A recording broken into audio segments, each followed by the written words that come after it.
صباح الورد يا صاحبي. الكومبو رجع. هنرجع نتكلم عن المزيكا وهنرجع نتكلم عن الاغاني اللي بنحبها.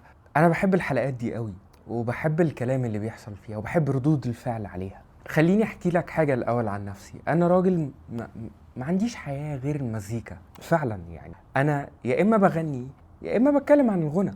هي دي الحياه اللي ربنا سبحانه وتعالى يعني رزقني بيها واداني حاجه مش عند ناس تانية، هي صوتي وهي احساسي وهي حبي للمزيكا والكلام عنها. يعني ربنا يوفقنا والحلقات دي تنجح، خصوصا انها يعني المرة دي جهزنا نفسنا باكويبمنتس محترمة يعني وصرفنا كتير بصراحة.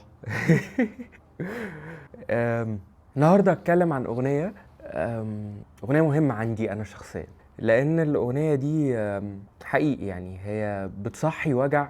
انت ممكن تفتكر انه خلص، ممكن تفتكر انك نسيته، لكن لما بتسمع الغنوة دي بتفتكر كده مرحلة ما في حياتك اتوجعت فيها. الأغنية هي سبتلي قلبي لصوت مصر أنغام. وأتمنى يا رب يعني إنه الجملة دي ما تعمليش مشكلة تاني، لأني اتشتمت كتير إني بقول صوت مصر أنغام، علما إنه إحنا عندنا صوت مصر أنغام وصوت مصر شيرين وصوت مصر أمال ماهر وصوت مصر كارمن وصوت مصر نسمة وغيرهم يعني. لكن كوميرشلي وريكوردد اللقب باسم أنغام، وأنغام هي مطربة تشرف أي حد وتشرف مصر وهي الموجودة على الساحة والأكثر إنتاجا والأغزر والتركيز. فأتمنى يا رب إن الناس تحترم رأيي وما تعرضش للشتيمة اللي بتعرض لها كل مرة عشان بقول صوت مصر أنغام لو سمحت. من الحاجات المهمة في سبتلي قلبي إن هي كانت أول أغنية رجع لينا بيها صوت أنغام بعد الأخبار المرعبة طول الصيف عن حالتها الصحية السيئة.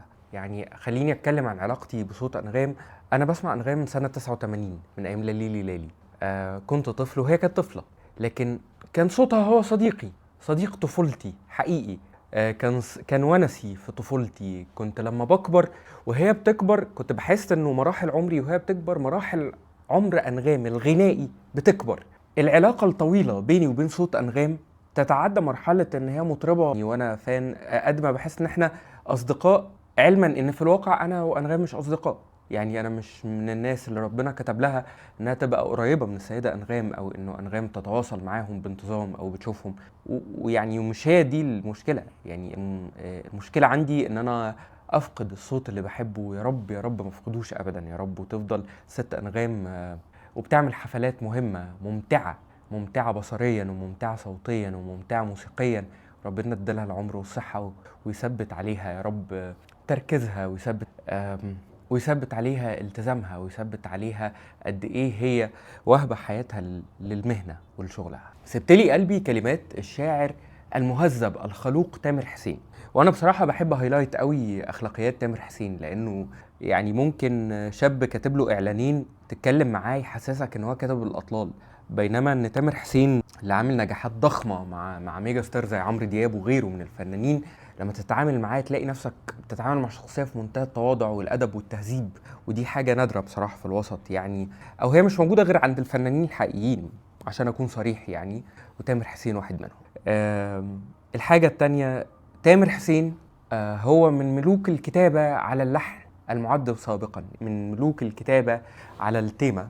ففي ناس دايما في المهنه بتشوف انه الكاتب على التيمه بيكون شاطر حرفيا، انما ما بيكون شاطر في الاحساس، بيبقى التكنيك عنده اعلى من الاحساس. يروح تامر حسين كاتب عمل زي اللي احنا سامعينه ده يفيض احساسا وبساطه.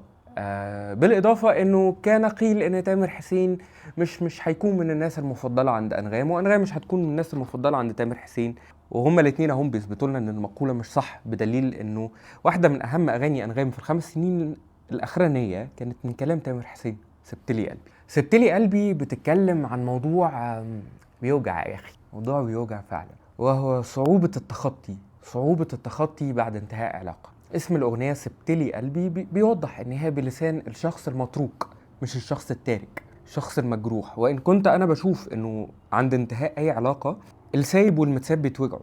هل تامر حسين كان كاتب الغنوة دي مخصوص لأنغام أو لأ؟ أنا مش متأكد، بس لأنه الضمير في الأغنية دي مذكر. هي بتقول أنا ليه لغاية دلوقتي إن جت سيرتك بتأثر وبحس كأني مقصر. تعال بقى نبص على كلام الغنوة. أنا ليه لغاية دلوقتي إن جت سيرتك بتأثر. ليه لغاية دلوقتي إن جت سيرتك بتأثر وبحس كأني مقصر إني ما بسألش عليك. وده حقيقي بصراحة يعني، لأنه العلاقات بيحصل فيها نوع من العادات. أنا كانت عاداتي في علاقاتي وفي صحوبياتي كمان، أنا ما بعرفش أسوق مسافات طويلة غير وأنا بتكلم في التليفون، غالبا كان بيبقى طرف واحد على المكالمة. فلما بتنتهي العلاقات أول حاجة بحس فيها بالنقص هو إن أنا افتقدت الونس اللي في التليفون ده، افتقدت العادة. فأنا ليه لغاية دلوقتي إن جت سيرتك بتأثر وبحس كأني مقصر إني ما بسألش عليك، وافتكر إنك بقى ليك دنيا لوحدك أتحسر. ما هو لما الناس اللي احنا كنا بتوعهم وهم كانوا بتوعنا كان لينا الفول اكسس على حياة بعض، كنا عارفين مين مع الناس اللي احنا بنحبهم دلوقتي، ومين في حياتهم غيرنا، ومين بقالهم دنيا لوحدهم من غيرنا، بقالهم حياة احنا مش فيها. افتكر انك بقى ليك دنيا لوحدك، احساسي ده بايه يتفسر؟ ما انت خلاص سبتلي قلبي بيتكسر. الكوبليه بقى اللي بيوجع فعلا يعني. بقى ليك ناسك وحياتك، بقى 100 حاجة بتلهيك. خدت بالك من كلمة حياتك؟ في العلاقات بنقول حياتنا، لكن في الانفصال بقت حياتك لوحدك. زي ما عمرو دياب قال كده، تقدر تتكلم عن روحك يا حبيبي، خلاص ما بقينا 2. بقى ليك ناسك وحياتك، بقى 100 حاجة بتلهيك وانا مش بنساك وحياتك. تخيل يا اخي لما تيجي تدور على اغلى حاجة تحلف بيها، فتحلف بحياة الشخص اللي ما عادش في حياتك. الجملة دي بتوجع جدا، ويعني بمنتهى البساطة الشاعر قال تعبير بيدل على مدى التعلق. بقى ليك ناسك وحياتك، بقى 100 حاجة بتلهيك وانا مش بنساك وحياتك، وحياتي دي واقفة عليك. سبحان اللي مفكرني، سبحان اللي منسيك. خدناها زمان في البلاغة، التضاد يبرز المعنى ويقويه. فكرني منسيك. والجملة على قد بساطتها، على قد ما فيهاش فزلكة، على قد ما هي جابت أكبر وجع ممكن يحس بيه شخص انتهت علاقته وهو لسه بيحب. سبحان من ابتلاني من إني لسه بفتكرك، سبحان من أنعم عليك بنعمة النسيان. لحن الغنوة للعزيز عزيز الشافعي، عزيزي الشافعي. أنا بحب عزيز شخصيا برضو، لأنه ما قلته عن أخلاقيات وتهذيب تامر حسين يشترك فيه فنان كبير زي عزيز الشافعي.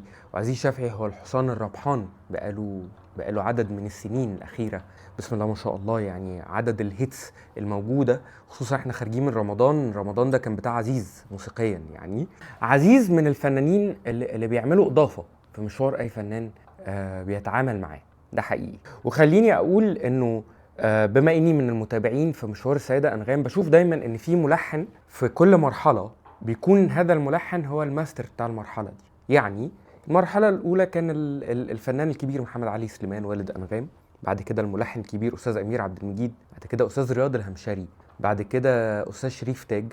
بعد شريف تاج بدأ يظهر أستاذ خالد عز، وده خد فترة كبيرة كملحن رئيسي في أعمال أنغام. بعد كده إيهاب عبد الواحد وعزيز الشافعي. عزيز الشافعي دلوقتي يعني السيزن ده عزيز وأنغام عاملين ثلاثية ناجحة مكسرة الدنيا، عاملين سبتلي قلبي، وعاملين اختلفنا افترقنا فرقنا، اسمها صعب الأغنية دي قوي، وعاملين الغنوة الأخيرة بتاعت مش حبيبي بس اللي كسرت الدنيا في رمضان.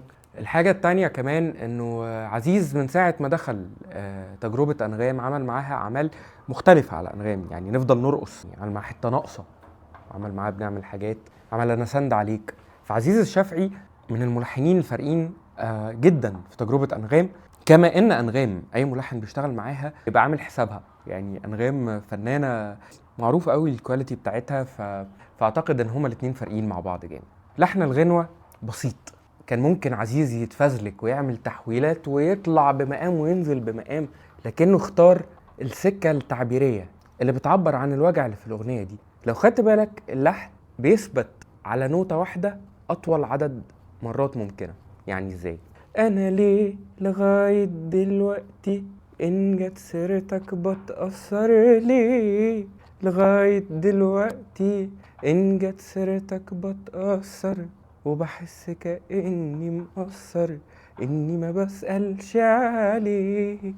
الثبات على نوتة واحدة بيدي إحساس إن هي مسجونة في مساحة ضيقة، والمساحة الضيقة دي هي تعلق. بقى ليك ناسك وحياتك، بقى 100 حاجة بتلهيك. شايف؟ فاهم اقصد ايه؟ يعني فكرة ان هي نوتة واحدة هي واقفة في مكانها، هو he moved on، هو مشي بس هي ثابتة في مكانها. وانا مش بنسك وحياتك وحياتي دي واقفة عليك. ولما تجض قوي كده وتصرخ سبحان اللي مفكرني سبحان اللي منسيه.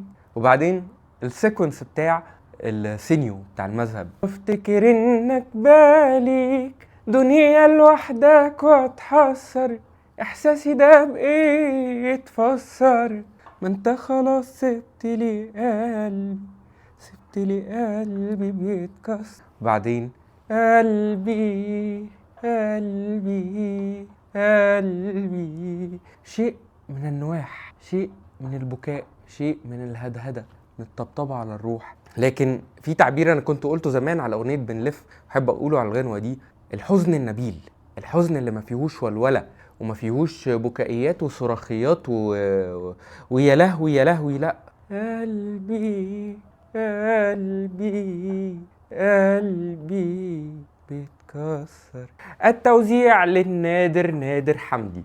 وهنا برضو نادر كان في قمة الذكاء والأناقة في توزيع الأغنية دي، لأنه نادر ابن الكونسرفاتوار كان من الممكن أنه يملى الغنوة وتريات وبرصات وجيش من واللحن يحتمل، لكنه هو هنا اختار التبسيط دعما لمعنى الأغنية. ما دي واحدة وحيدة متسابة، لو كان عمل لها جيش موسيقي كان المعنى اختل، كانت الغنوة بقت حلوة موسيقيا لكن كانت بقت وحشة تعبيريا. الغنوة بطلها هو البيانو في الانترو وفي الغنى مع أنغام، ثم الناي وهنا كمان تحية العازف في الناي اللبناني علي المدبوح على الشياكة اللي هو عملها والريحة الفيروزي اللي موجودة في الأغنية كلها يعني، والوتريات. هم دول طبعا بخلاف البيت سكشن، يعني دول كلهم داخلين متضفرين مع الأغنية لكن دون أن يهجموا على أنغام، فتحس إن هي فعلا عايشة في وحدة، هي ست مش مبسوطة، هي ست وحيدة، ست لسه متعلقة ثابتة في مكانها، بينما حبيبها بقى ليه ناسه وحياته وبقى 100 حاجة بتلي. سبتلي قلبي من أهم أغاني 25 وكانت عودة راقية ومهمة للست أنغام. وتحياتي بجد لصناع الغنوة، صوت مصر أنغام، الشاعر المهذب تامر حسين، العبقري عزيزي الشافعي، والراقي نادر حمدي. تشرب شاي معايا؟